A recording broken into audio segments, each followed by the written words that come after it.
पत्नीसह 2 मुलांना आईस्क्रीममधून विष दिले, स्वतः गळफास घेऊन केली आत्महत्या. सोलापूरच्या बार्शी तालुक्यात दुर्दैवी घटना. सोलापूरच्या बार्शी तालुक्यात अतिशय दुर्दैवी घटना घडली असून शिक्षकाने आपल्या पत्नीसह 2 मुलांना विष पाजून स्वतः आत्महत्या केली आहे. मुख्याध्यापक योगेश पाटील, पत्नी माधुरी पाटील, मुले अथर्व आणि शिवांश अशी मृतांची नावे आहेत. बार्शी तालुक्यातील हत्तीज गावात योगेश पाटील हे आपल्या कुटुंबियांसह राहत होते. योगेश पाटील हे नंदुरबार इथं जिल्हा परिषद शाळेत मुख्याध्यापक म्हणून कार्यरत होते. शाळेत शिकवता शिकवता त्यांना शेअर मार्केटमध्ये पैसे गुंतवणूक करण्याचे छंद जडला.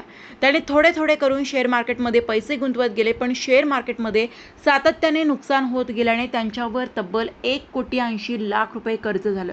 योगेश पाटील यांनी कर्ज कसं फेडायचं या विवंचनेतून कुटुंबाला संपवण्याचा निर्णय घेतला. त्यांनी आपल्या पत्नीला आणि 2 निष्पाप चिमुरड्यांना आईस्क्रीममधून अत्यंत जहाल विष दिलं. विष प्राशन केल्यानंतर काही वेळातच तडफडून तिघांचाही मृत्यू झाला. कुटुंबातील सर्वांचा श्वास थांबल्याची खात्री पटल्यावर योगेश पाटील यांनी गळफास घेऊन आपली जीवनयात्रा संपवली. घटनेची माहिती मिळताच पोलिसांनी घटनास्थळी धाव घेतली. योगेश पाटील यांच्यासह पत्नी आणि मुलांचे मृतदेह ताब्यात घेण्यात आले आणि शवविच्छेदनासाठी शासकीय रुग्णालयात पाठवले. घटनास्थळी पोलिसांना 22 पानांची सुसाईड नोट मिळाली आहे. या घटनेनंतर संपूर्ण बार्शी तालुक्यावर शोककळा पसरली आहे.